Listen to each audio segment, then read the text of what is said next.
Untuk teman-teman yang menonton kajian ini, jangan lupa bersalawat kepada Nabi kita Rasulullah Muhammad sallallahu alaihi wasallam.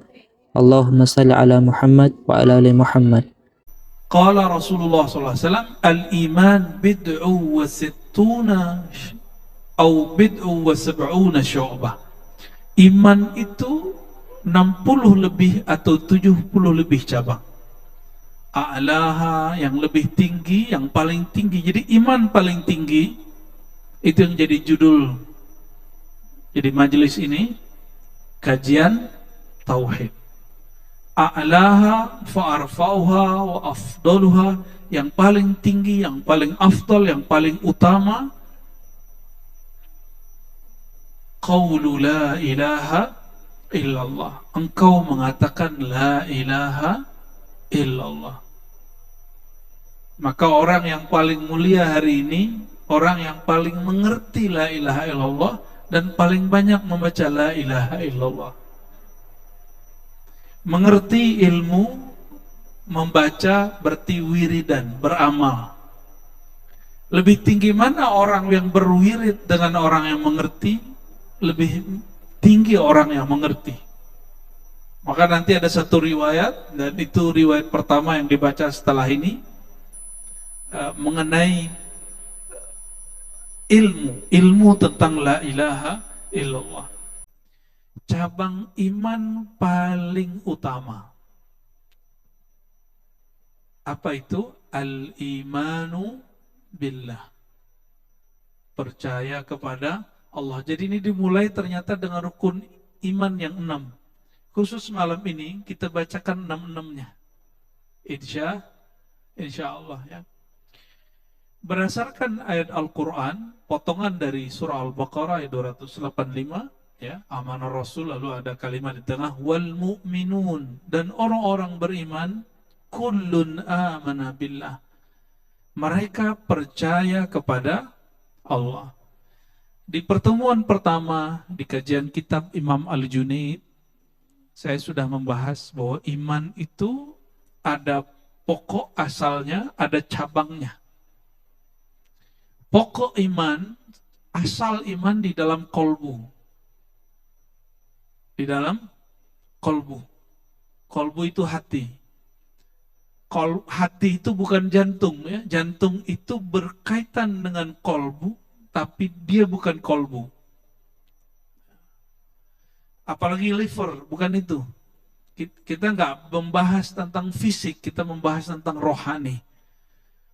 Yang beriman di dalam, yang percaya, yang kesel, yang senang, yang bahagia, itu dia. Yang merasakan itu yang disebut kolbu. Itu yang disebut kolbu. Si kolbu ini, jika dia percaya bulat-bulat kepada Allah, tidak ada rasa ragu sedikit pun, baru dia disebut mukmin. Ya.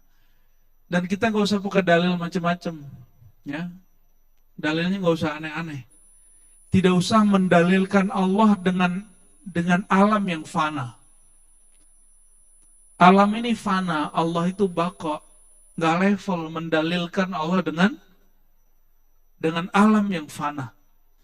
Dalilkan Allah dengan nikmat Allah itu sendiri, dengan sifat Allah itu sendiri. Di surat An-Nisa ayat 136 ada perintah, ya ayyuhalladzina amanu, wahai orang-orang yang beriman, aminu billah, perbaharuilah imanmu kepada Allah. Berarti kajian iman mesti selalu ada, meskipun saya mengatakan saya sudah beriman. Ya. Kenapa? Karena banyak hari ini orang-orang yang geser iman. Cukup dengan TikTok, jadi muncul kajian di TikTok. Cukup isu politik, orang bisa salah memahami iman. Dikira berbeda faham dengan yang dikalamkan di TikTok itu, nanti beda iman. Beda faham dengan orang yang ada dalam kajian-kajian tertentu, dianggap beda iman, dan itu tidak benar. Ya, al-iman itu sederhana sekali. Al-iman tasdik bil qalbi. percaya kepada Allah. Saya yakin yang di depan saya semuanya percaya kepada Allah. Benar percaya kepada Allah? Benar? Serius? Ya sudah cukup. Ya. Namun kalau kajian ma'rifat itu beda memang. Ada tambahannya supaya iman itu kuat nanti diterjemahkan apa makna syahadat. Syahadat lisan, syahadat akal, syahadat kolbu itu beda-beda. Namun itu kajian tasawuf. Saya nggak masuk ke sana dulu, ya. Kita ngaji akidah yang standar dulu, ya. Takutnya nanti habis di situ. Waktunya habis di situ. Dan kitab ini saya suka kenapa? Karena dia ditulis dengan metode ahli hadis digabung dengan ilmu akidah. Jadi baca kitab ini dapat dua ilmu, dapat hadisnya, dapat bab imannya, gitu ya. Kalau Allah berkalam, wajib nggak? Wajib nggak dilakukan? Wajib. Ketika Allah mengatakan aminu billah, perbaharui imanmu kepada Allah, maka mempelajari ilmu iman wajib. Bedakan iman dengan tauhid. Ilmu tauhid itu ilmu dibuat oleh imam, para imam. Sedangkan iman itu di Quran. Maka yang terjadi antara Salafi hari ini, Asy'ari, NU, Muhammadiyah, Wahabi, itu perbedaan ilmu tauhid, bukan perbedaan iman. Antara tarekat dengan tarekat tertentu, partai Islam, partai Islam ada berapa tuh? Imannya sama, mungkin tauhidnya yang berbeda. Cara mereka bertauhid yang berbeda. Contoh, di masa Rasulullah apakah ada pembagian tauhid menjadi 2, 3, 4? Ada nggak? Tauhid uluhiyah, rububiyah? Nggak ada. Ada nggak? Nggak tahu ya. Emang nggak ada. Di Quran itu umum sekali, wa ilahukum ilahu wahid. Qul huwallahu ahad, selesai. Nggak perlu pakai teori macam-macam. Hari ini kajian tauhid, ada yang mempermudah kajian iman, ada yang mempersulit orang memahami iman. Pengennya yang mana? Yang mudah. Nah, yang mudah percaya, sudah. Cukup. Bagaimana pembagian uluhiyah, rububiyah, asma sifat? Itu versi Salafi, Wahabi. Kajian sifat 20 versi Asy'ari. Itu ilmu tauhid, bukan iman. Bisa dibedakan? Jadi bolehkah saya berbeda dengan Ustadz Fulan, Syekh Fulan? Dia pakai ilmu A, ilmu B, ilmu Imam Fulan, dan saya nggak ngikut itu, boleh nggak? Boleh-boleh aja. Ya. Kenapa? Karena ilmu itu bukan ilmu dari Allah, itu ilmu ijtihad, hasil jeripayah seorang imam atau beberapa imam atau sekelompok umat Islam. Jika berbeda dengan kelompok itu, bukan berbeda dengan Allah dan Rasulullah. Karena hari ini orang ngotot, inilah kajian ilmu Allah, ilmu Rasulullah. Inilah kata Allah, kata Rasulullah. Jadi kalau kita beda sama dia, beda sama Allah dan Rasul. Itu namanya memperkosa Tuhan, ya. Ya, Allah nggak ridho digituin, ya.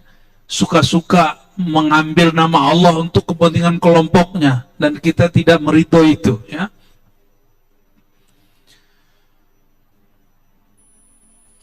Lalu beliau membacakan hadis, ya, menuliskan hadis yang diriwayatkan oleh Imam Bukhari dan Muslim. Umirtu an uqatilan nas hatta yaqulu la ilaha illallah.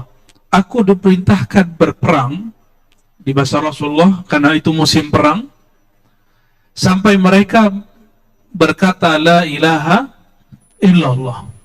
Nah, karena perbedaan ilmu iman, ilmu tauhid, orang yang sudah baca la ilaha illallah nggak diukir kelompok yang lain. Ini yang saya berkali-kali sampaikan, Bapak Ibu, hati-hati naruh anak di pesantren hari ini, karena belum semua pesantren sadar bahwa kitab yang diajarkan itu kitab takfiri, kitab yang mengkafirkan sesama umat Islam. Takfiri, apa istilahnya? Takfiri. Jadi ada satu kitab yang ditulis oleh Syekh Saleh Fauzan, dijadikan kitab akidah di salah satu pesantren. Saya sudah sampaikan ke beberapa gurunya, semoga mereka musyawarahkan itu.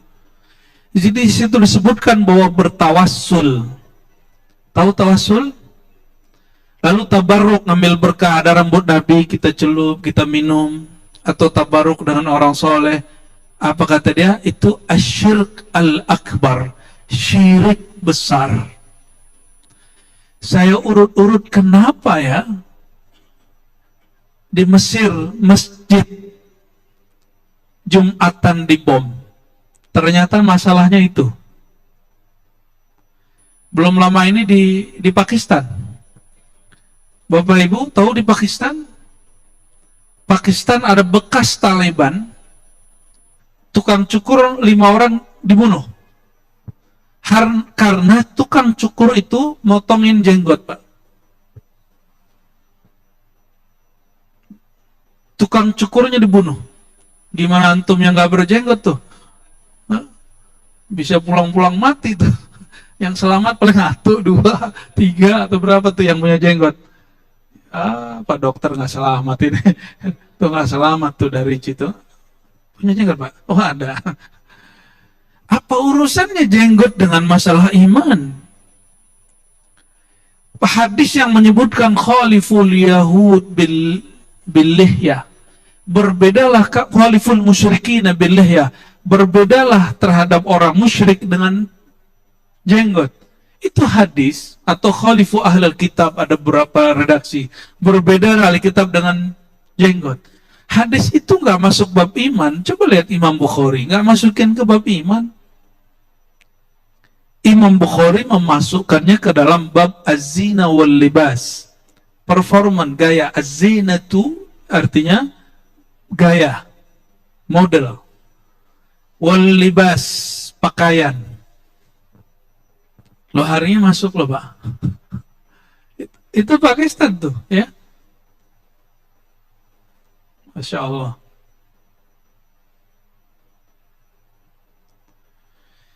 Jadi karena berbeda faham tentang ilmu tauhid, maka saya menyarankan jangan terlalu mensucikan ilmu para ulama. Ulama itu bukan nabi. Kita takzim ke ulama, maka saya mengajarkan ilmu mesti bersanad, bersilsilah. Tapi kita cek, jika ada yang keliru dari tokoh-tokoh ini, mesti kita kembalikan kepada asalnya. Oh, ini Syekh Shalih Fauzan loh, ulama di Saudi loh. Itu urusannya apa kalau ulama Saudi? Ya, emang kita nggak punya ulama di sini? Emang di Mesir nggak ada ulama, di Damaskus nggak ada ulama? Ada semua ulama. Mereka berbeda faham, tapi ini sudah bahaya. Ini sudah bahaya. Bayangkan Pak, di kitab yang sama disebutkan bermaulid itu sama dengan menyerupai dengan kelompok Nasrani dalam Natal. Nih pada buat maulid nggak nih? Masjid ini pada maulid kan? Masjid ini dianggap sama dengan Nasrani yang mengadakan perayaan Natal. Itu berarti kitab, bukan kitab iman, itu cuma ilmu tentang tauhid, tapi ilmunya keliru. Jadi tauhid tidak salah, tapi ilmu tentang tauhid bisa salah. Iman tidak salah, yang salah itu ilmu-ilmu tentang itu. Ya, maka benarlah imam kita terdahulu mengatakan fanzuru amman ta'khuduna dinakum. Perhatikan kamu sedang belajar kepada siapa. Ya, siapa gurumu supaya nggak salah nanti mengkafir-kafirkan orang. Jadi kalau Shalih Fauzan itu mengatakan ente baca la ilaha illallah tapi bikin maulid, ente baca Allah tapi tawassul, itu tidak sah la ilaha illallahnya. Tega kan dia? Itu bahaya itu. Masjid ini bisa jadi ancaman nanti. Ya. Cuma karena beda isu politik, beda pilihan, nanti bisa beda iman loh Pak. Kalau versi mereka. Ya. Padahal di zaman Rasulullah SAW tidak ada demokrasi, dan tidak ada juga monarki. Rasulullah itu tidak mengajarkan demokrasi dan monarki, maka itu boleh-boleh dua-duanya. Ya, dua-duanya boleh. Ya, nanti jangan paksa-paksa ustadz loh Pak. Ustadz, tolonglah, kasih tahulah Ustadz milih siapa, biar kami tahu milih siapa. Nah, itu namanya jamaah jadi setan tuh, tukang goda. Ulama itu milik umat. Umat itu ada yang pro dengan nomor 1, nomor 2, nomor 3. Jangan kemudian goda-godain ustadz. Ya. Kadang ustadznya tergoda juga tuh. Ya. Tapi nggak apa-apa ya kalau ada yang ustadz yang memilih ya, dan mendeklarasikan pilihannya, terserah dia. Ya. Ini kan banyak nih pusat-pusatnya di sini semua nih Pak ya. Pas kita lewat tadi, senyum-senyum aja kita ngeliat mereka senyum sendiri gitu, bannernya. Faman qala la ilaha illallah faqad asama minni nafsahu wa ma lahu illa bihaqqihi wa hisabuhu 'ala Allah taala. Siapa yang baca la ilaha illallah, maka dirinya, darahnya terjaga. Maka yang merusak, mengganggu orang yang baca la ilaha illallah, ini menentang Rasulullah Sallallahu Alaihi Wasallam. Ya. Ini musim perang. Kalau musim damai, Nabi SAW mengatakan hal yang lain. Man qatala mu'ahadan lam yashum ra'ihatal jannah. Hadis Bukhari. Siapa yang membunuh non-muslim tapi dia di dalam negeri yang dijaga, mu'ahad dalam perjanjian, bisa negara damai, bisa negara kita ini disebut mu'ahad. Maka non-muslim tidak boleh diganggu. Tidak boleh diganggu sama sekali. Siapa yang mengganggu mereka, lam yashum raihatal jannah, tidak mencium bau surga. Ganggu non-muslim gak cium bau surga, gimana ganggu sesama muslim? Ya. Betapa jauhnya dia. Itu orang-orang yang ngebom dirinya dan mengebom di pusat-pusat orang-orang yang ada orang Islam di situ. Saya bersumpah dengan nama Allah, Anda tidak akan mencium bau surga selama-lamanya. Ya. Sampai dia tobat. Ya. Harus tobat. Kalau nggak tobat nggak akan bisa. Karena non-muslim pun diganggu nggak cium bau surga. Dan bau surga dicium 500 tahun perjalanan. Jadi dari padang mahsyar, mauqif namanya, ke surga itu ribuan tahun. Kalau orang sudah mendekati 500 tahun perjalanan, baru kecium bau surga, baru hilang lelah dia di mahsyar. Dan orang ini gak akan mencium, apalagi mengganggu sesama muslim, membunuh sesama muslim. Ya. Illa bihaqqihi wa hisabu Allah. Kecuali yang masuk kepada bab qisas. Dan hukumnya sudah ada dalam hukum Allah Subhanahu wa ta'ala. Hadis kedua yang disebutkan dalam bab ini, hadis Utsman bin Affan radhiyallahu taala anhu fi sahih Muslim, dalam hadis Muslim. Man mata wa huwa ya'lam. Siapa yang mati dan dia punya ilmu, wa huwa ya'lam. Ya, ini kabar gembira bagi mungkin ada di antara Bapak Ibu saudara sekalian punya orang tua atau saudara meninggal tapi dia nggak baca apa-apa. Ada yang mengalami itu? Saudaranya, orang tuanya, kakeknya, neneknya meninggal tapi dia nggak baca apa-apa. Apakah dia husnul khotimah? Jadi ada seorang jemaah datang kepada saya dan dia mengeluhkan itu dan menangis. Dia lihat orang tuanya meninggal, nggak baca la ilaha illallah. Saya bacakanlah hadis ini. Man mata wa huwa ya'lam. Siapa yang meninggal dan dia tahu ilmu tentang la ilaha illallah. Dia pernah belajar ilmu tentang la ilaha illallah. Dakhalal jannah. Pasti masuk surga. Mudah tuh masuk surga? Nggak seperti yang diceritakan banyak orang masuk surga itu sulit. Gampang masuk surga? Gampang tuh? Coba baca la ilaha, apa maknanya? Tiada yang aku sembah kecuali Allah, udah masuk surga sudah. Maka siapapun yang baca begitu pasti masuk surga. Kalau orang baca begitu, pasti dia belajar cara menyembah Allah. Meninggal dalam belajar, walaupun dia belum sholat, dia sudah disebut mukmin. Masih ingat orang yang bunuh 100 orang dan yang 100-nya itu ulama? Dia belum sholat, Pak. Belum zakat. Belum haji. Belum sedekah. Baru ingin tobat, tapi sudah baca la ilaha illallah. Dia meninggal tengah jalan dan masuk surga. Masih ingat perempuan pelacur PSK? Ya, dia tahu Allah la ilaha illallah, Allah bismillahirrahmanirrahim, tahu. Dosanya banyak. Cuma karena ngasih anjing masuk surga, Allah ampuni dia. Mudah sekali. Kenapa orang persulit? Allah memudahkan agama ini, kenapa ada orang mempersulit agama ini? Yuridullah bikumul yusra wa la yuridu bikum, itu mengajarkan ilmu la ilaha illallah. Dan ilmu la ilaha illallah itu yang dikatakan Imam Ghazali, itulah ilmu tauhid yang diajarkan oleh ulama ahlus sunnah yang mereka sampai kepada kolbunya. Inilah yang saya kembangkan selama ini, dan ahli kolbu sekarang disebut sufi, ahli tasawuf. Ya, jadi kalau ingin tahu ilmu la ilaha illallah versi kolbu, kenapa?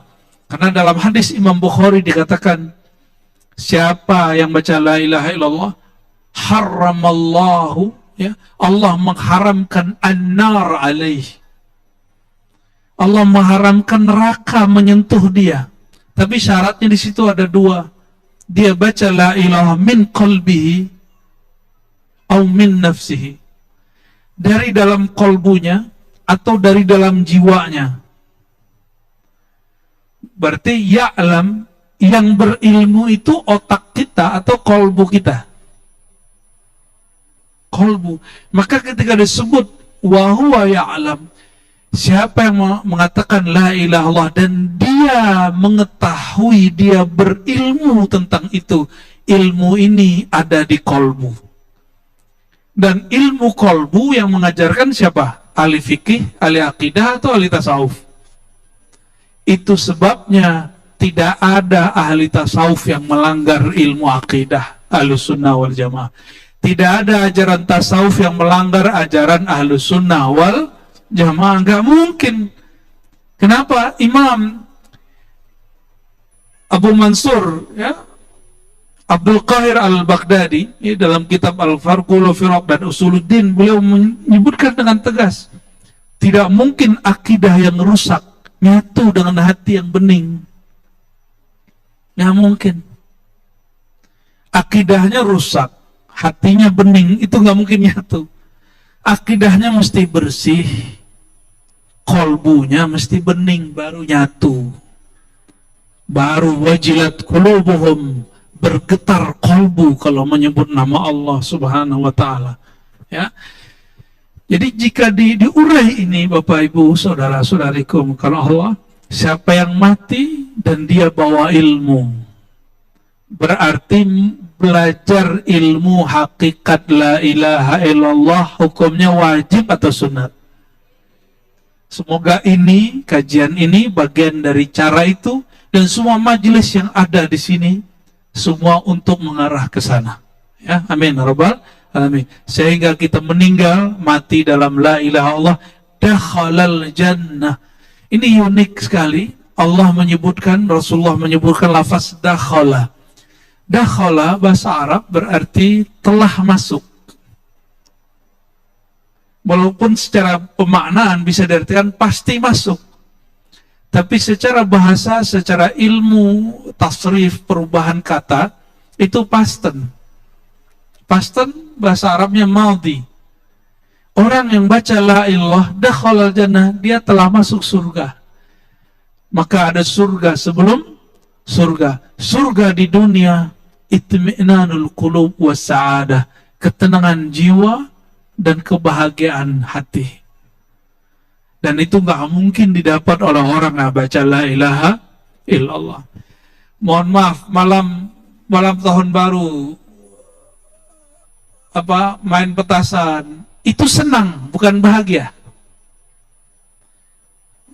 Ya, main nggak kemarin? Tapi nonton toh? Ya, sama aja. Wih, bagus ya gitu. Tapi cuma senang, orang-orang hanya senang, tapi dia belum tentu bahagia. Beda antara bahagia dengan senang. Ya. Senang itu hanya nafsiyah, ya, nafsu. Kalau bahagia di dalam kolbu. Ya.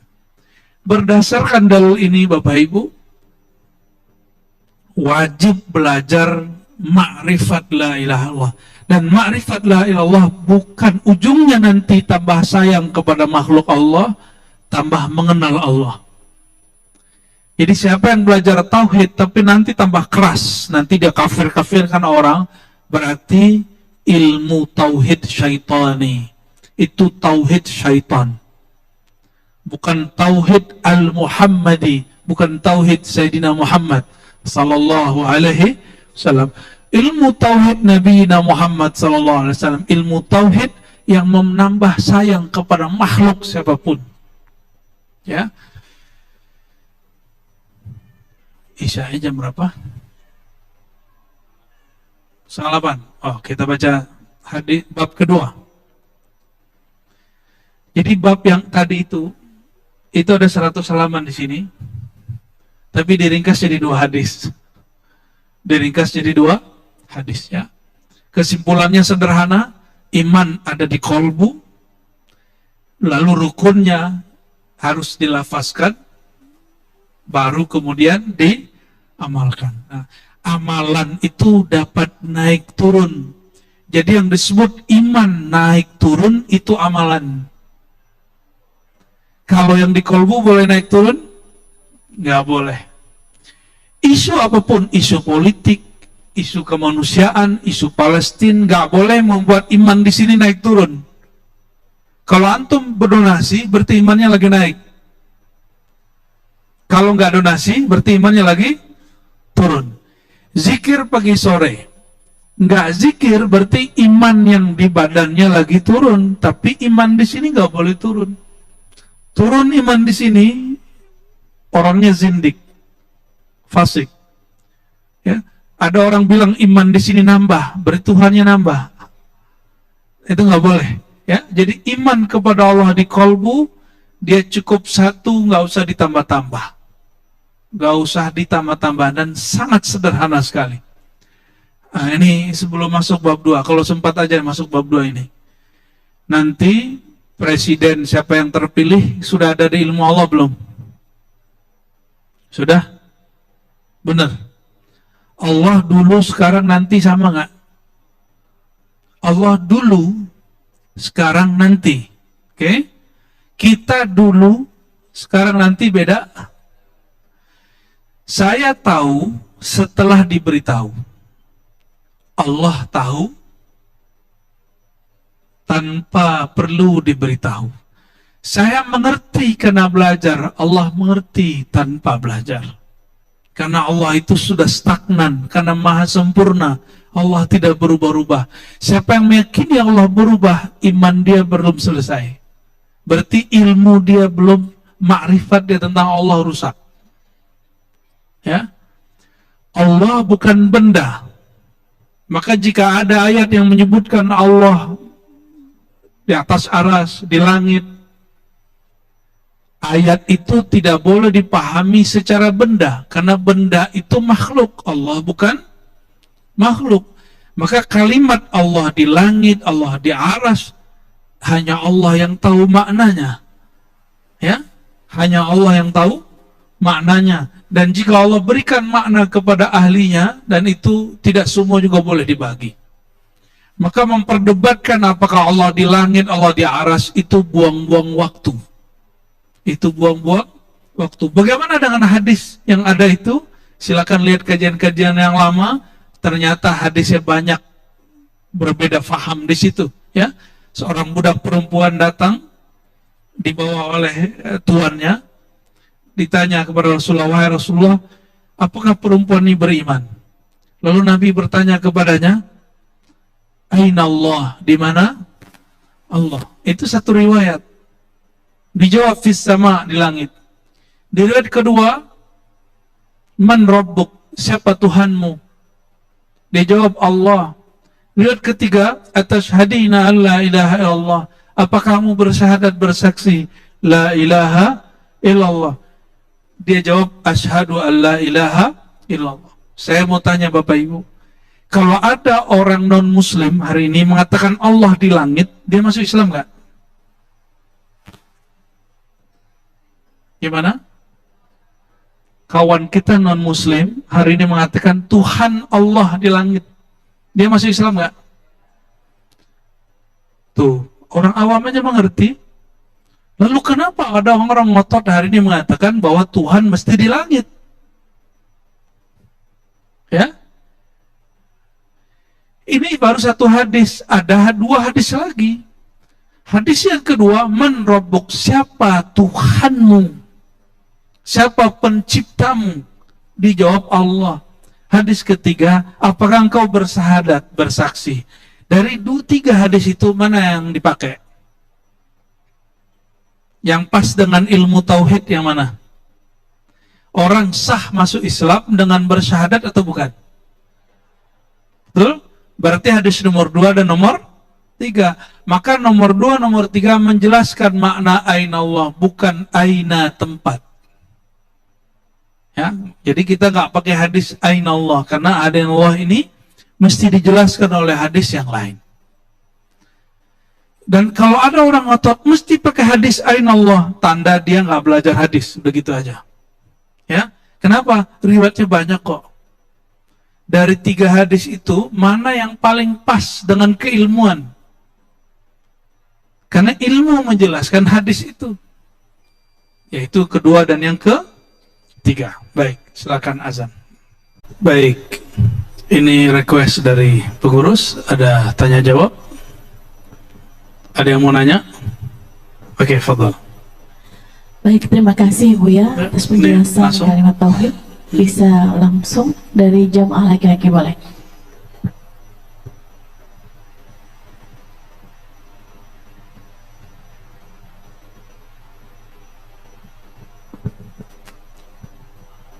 Assalamualaikum warahmatullahi wabarakatuh. Assalamualaikum warahmatullahi wabarakatuh. Buya, saya mau nanya, kalau tadi dijelaskan kalau kalimat la ilaha illallah itu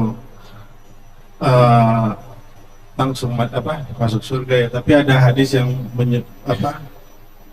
bahwa perempuan yang ditanyakan pada Nabi itu, seorang perempuan bergibah atau berbicara tentang tetangganya, terus kemudian Nabi menjawab dia masuk neraka gitu. Oke. Bagaimana itu? Gimana tuh ya? Iya, perbandingan. Bukan menggibah ya. Jadi ini pertanyaan bagus. Ada perempuan yang ahli sholat, tapi Nabi mengatakan dia masuk neraka. Hadis yang sama juga ada pada bab jihad. Ada seorang sahabat yang sudah banyak melawan dan membunuh orang-orang kafir. Itu ada di Bukhari Muslim. Tapi Nabi mengatakan la finnar, dia masuk neraka. Silakan dilihat ya di Sahih Bukhari. Sekarang Sahih Bukhari sudah ada ringkasannya, sudah ada bahasa Indonesianya. Itu Imam Bukhari nyarinya seumur hidup.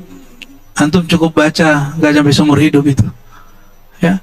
Dan apa kata Nabi? Finnar, itu orang masuk neraka. Ternyata orang ini imannya gak sampai ke dalam. Dia beramal itu cuma ingin disebut soleh. Yang kedua, beramal supaya disebut pejuang. Jadi nggak nyampe ke dalam. Ternyata ketika orang itu kesakitan, lalu mengatakan haus sakit, dan itu semua orang mengatakan, teriak begitu. Dia nggak tahan dengan rasa sakitnya, dia ambil pisau di badannya dan dia tusuk. Ada satu lagi, nggak ada dia mengatakan sakit, dia langsung mati. Ada orang yang satu lagi jihad langsung mati. Orang bilang, ya Rasulullah, itu orang bodoh banyak, orang-orang kafir. Nabi bilang finnar. Masa sih? Sahabat masih bingung. Ternyata ketika meninggal, dicek di dalam jubahnya, dia sudah nyolong harta rampasan perang dari orang yang dibunuh. Padahal di zaman Bani Israel nggak boleh ngambil harta rampasan perang, baru dibolehkan di zaman Nabi Muhammad SAW, dan itu dikumpulkan bersama, dibagi sama-sama. Jadi belum tentu juga orang bawa-bawa simbol-simbol keagamaan itu betul-betul masuk ke dalam. Tapi itu bab hakikat. Dan itu cuma ada di tasawuf. Menghancurkan riya itu nggak ada ilmunya dalam ilmu tauhid. Ilmu tauhid sandar. Adanya ilmu tauhidnya ahli tasawuf. Yang dibid'ahkan orang hari ini. Ya. Karena syaitan nggak ridho orang belajar ilmu tasawuf, nanti orang masuk surga semua. Ya. Masuk surga semua nanti. Coba bayangkan perempuan pelacur yang tadi ngasih minum, dia kan gak ada yang lihat, dikasih, makanya dia masuk surga. Karena dia tahu ini makhluk Allah, dia kasih. Perempuan yang jutek judes, sholatnya banyak, Nabi bilang mampir dulu neraka. Gitu. Jadi itu bab tentang An-Najah. Ini yang dikatakan Sayyidina Utsman nangis ketika Nabi wafat. Disapa oleh Umar gak jawab. Ada di hadis nomor 100 kesekian di sini. Lalu Umar lapor kepada Abu Bakar. Umar ini kan gurunya dua, Nabi SAW, lalu yang nerjemahin kalam Nabi adalah Sayyidina Abu Bakar. Maka ngadulah Umar kepada Abu Bakar. Hei Abu Bakar, itu ada apa tuh si Utsman tuh? Saya baca salamku dia nggak jawab. Apa dia menganggap saya munafik, kafir atau apa gitu ya? Apa jawaban Abu Bakar? Ayo kita langsung tanya aja. Tabayun langsung. Ternyata Sayyidina Utsman nangis menanyakan masalah yang ini. Apa kata Sayyidina Utsman? Wahai Abu Bakar, ana fi syughlin, aku sedang memikirkan sesuatu yang berat, yang menyibukkan pikiranku. Apa itu? Najatul amr. Orang itu terbebas dari murka dan siksa Allah, itu gimana caranya? Saya nggak sempat mempertanyakan itu kepada Nabi Muhammad SAW. Ternyata sahabat ada yang nggak pernah dengar satu ilmu dan sahabat lain dengar. Abu Bakar bilang, tenang, saya udah pernah dengar kok. Najatul amri la ilaha illallah, dengan kolbu. Gitu. Imam Baihaqi di sini ada yang unik. Beliau mengatakan apa? Iman itu, kalau saya tadi mengatakan iman itu pokoknya satu, yaitu di kolbu. Oleh Imam Baihaqi enggak, mesti ditambahkan ikrar. Mesti ditambahkan. Jadi kalau orang iman di kolbu belum dia lafazkan, bagi Imam Baihaqi tidak sempurna, tidak sah. Tapi beliau menyelisihi ulama yang lain. Ya, jumhur ulama cukup kolbu, yang lain mengikut, ini cabang saja. Gitu Bang ya. Khair, ada lagi? Assalamualaikum Bu. Ya, assalamualaikum. Saya mau nanya, tapi mungkin tadi udah sedikit banyak beberapa terjawab ya, berkenaan dengan memperbarui iman seperti itu ya, karena mungkin tanpa ilmu banyak kita mungkin melakukan perbuatan yang ternyata tidak disadari sudah masuk ke kesyirikan ya, seperti itu.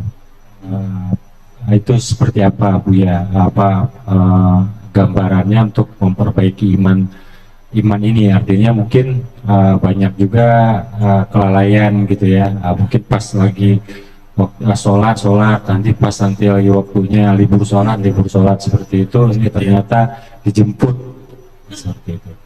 Dan yang kedua Bu ya, untuk yang non muslim ini ya, tadi ada saya punya ini jadi sakit keras gitu ya, sampai tidak bisa ngomong. karena mungkin sudah mau menuju sakaratul maut gitu. Jadi sempat ditalkin gitu, cuma nggak tahu tuh karena udah nggak bisa ngomong, jadi nggak ngerti apakah talkin itu bisa diterima atau enggak. Itu mungkin ada gambaran Bu ya untuk hal-hal seperti itu. Baik. Terima kasih. Assalamualaikum. Assalamualaikum warahmatullahi wabarakatuh. Yang pertama tadi, kita ini gampang lalai, padahal belajar ilmu iman ini wajib. Jangan khawatir, ini 3 hari ini saya baca hadis yang mau saya sebutkan ini sudah 3 kali Pak. Masih ingat Nabi pernah berkalam,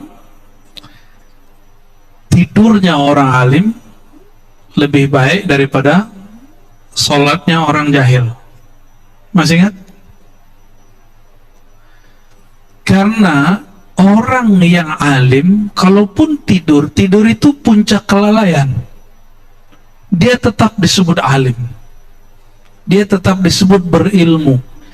Bapak Ibu, saudara-saudariku, kalau lagi tidur, ilmunya hilang nggak? Nggak hilang. Buktinya bangun tidur ingat lagi. Dan biasanya kalau rohaninya tajam, ke bawah ke alam mimpi. Maka sebelum tidur jangan buka handphone segala macam ya. Sebut nama Allah, nama Rasulullah. Kalau ingin ketemu Rasulullah, sholawat, baca nama Rasulullah sebelum tidur. Baca salam, assalamualaikum ya Rasulullah, assalamualaikum. Sampai tertidur.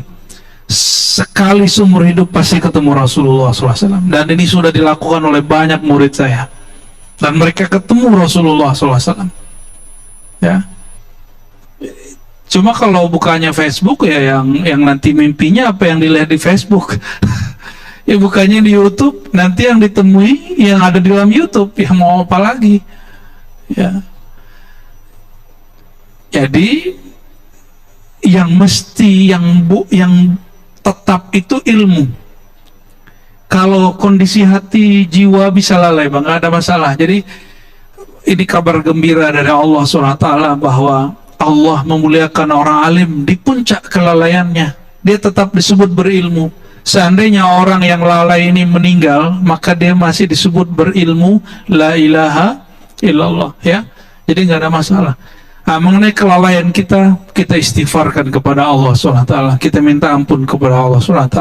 Ya, Allah pasti Maha Pengampun. Makanya di dalam hadis tidak ada hadis ya Allah kekalkan zikirku, tidak ada. Yang ada cuma a'inni ala zikrika, ya Allah bantu aku berzikir. Jadi kalau Bapak Ibu, saudara-saudariku bisa berzikir hari ini, berjamaah hari ini, dan ngaji hari ini, karena Allah sedang membantu kita.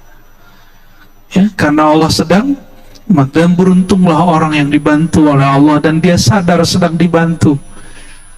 Tapi ini diuji lagi, habis dibantu dia ngerasa GR, kalau bukan karena saya nih, ya, ini sholatku, ini ilmuku, ya sudah, ini kena syirik khafi. Nah syirik khafi, syirik tersembunyi. Oke ya. Yang kedua tadi,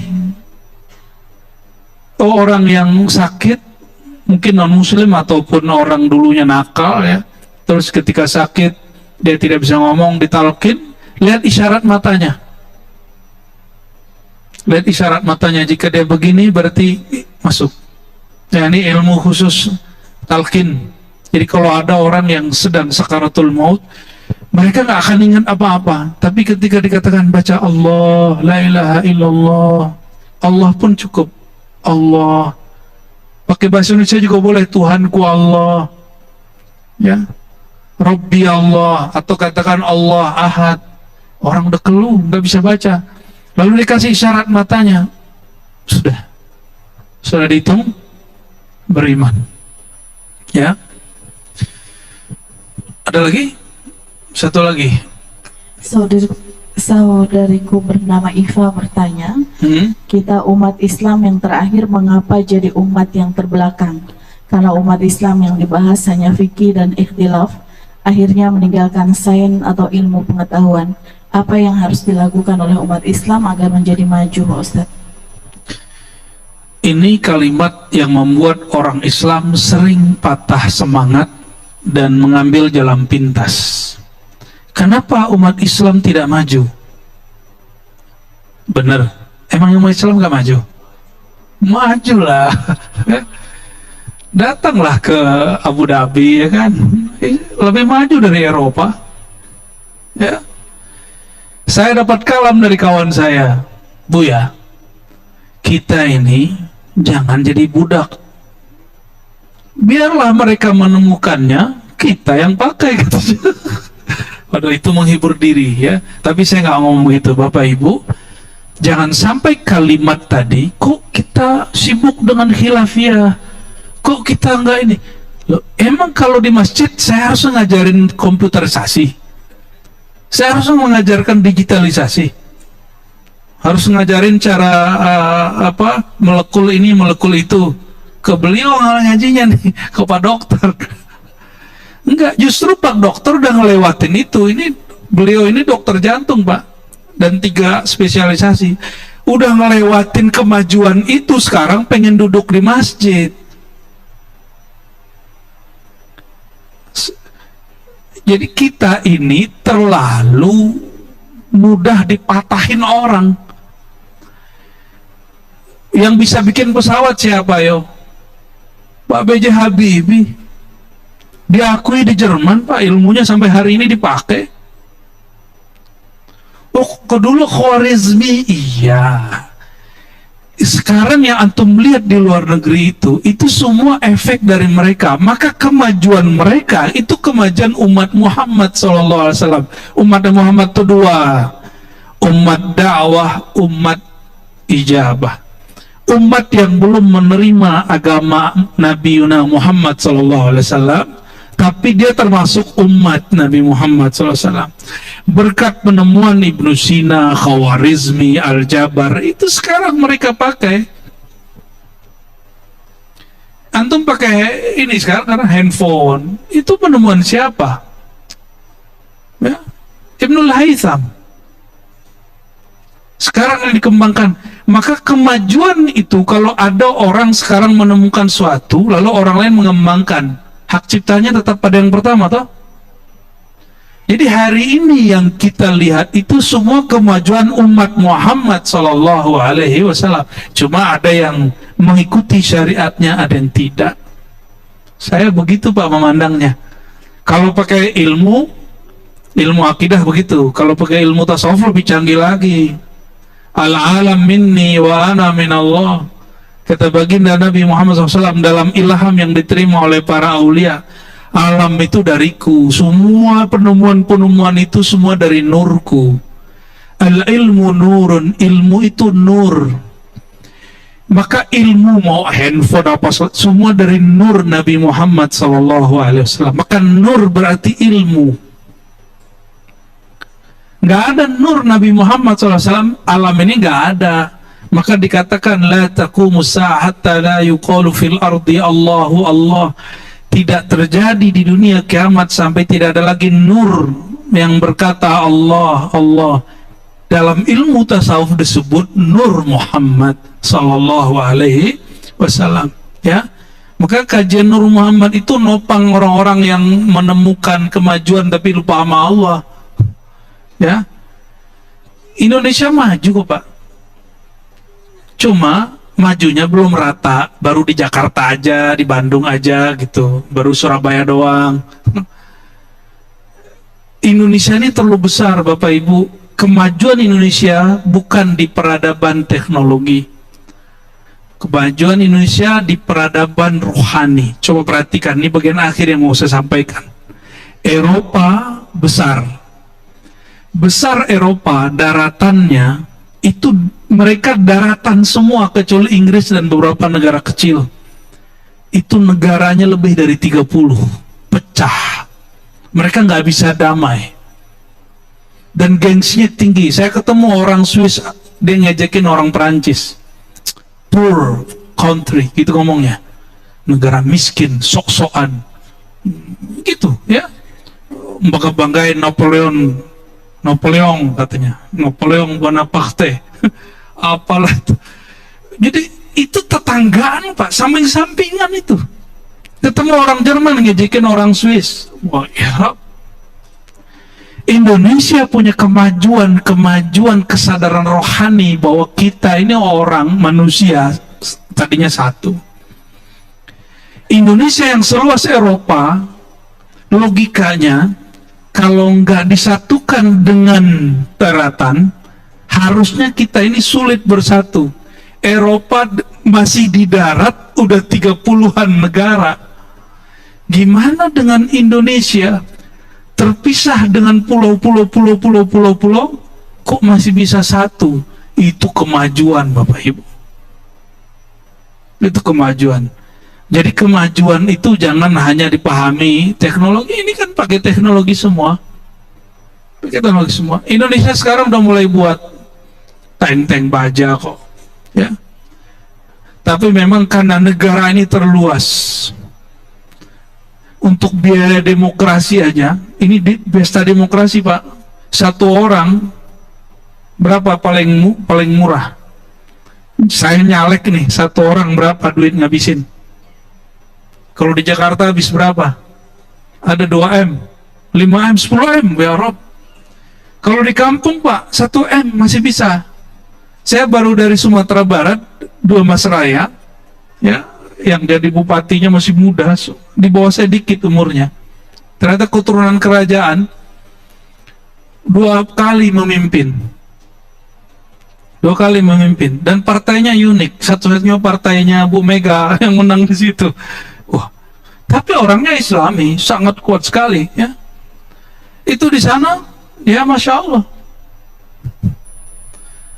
Mau maju, itu antara 500 dan 1M, 500 juta dan 1M, itu nyalek di kota, di kabupaten. Saya nggak tahu kalau di Jakarta. Ya, kita ini terlalu banyak habis untuk itu. Coba lihat Bapak Ibu, Uni Emirat Arab ada pemilihan nggak? Arab Saudi ada pemilihan nggak? Mesir ada pemilihan? Ada. Makanya Mesir sulit bangun. Karena dana habis untuk demokrasi, sama kayak kita. Sama kayak kita. Harusnya duit pesta demokrasi ini nggak tahu, harus ada undang-undang yang ngatur ini, bisa dipakai untuk bangun negeri. Nggak ada lagi orang miskin harusnya. Dengan 1 kali pesta demokrasi, itu nggak ada orang miskin 5 tahun. Duitnya itu gimana caranya? Jadi, gak usah khawatir, jangan terlalu patah hati dikatakan kok Islam gak maju. Islam maju kok. Yang gak maju sebagian orang Islam. Islamnya maju. Inna dina indallahil Islam. Islam selalu maju. Al-Islam ya'lu wa la yu'la alaih. Islam gak pernah turun. Orang yang mengaku Islam yang dia turun. Kita ini belum pantas ngaku-ngaku benar-benar Islam. Maka jangan juga mengatakan Islam sekarang mundur, enggak. Yang mundur tuh ente, bukan Islamnya. Ya. Allahumma sholli ala sayyidina Muhammad. Semoga kajian ini Allah istiqamah wa kebaikan. Amin rabbal alamin. Wassallallahu ala sayyidina Muhammad. Allahumma a'inna ala dzikrika wa syukrika wa husni ibadatik waj'alna ya Allah mimman mata wa huwa ya'lam la ilaha illallah.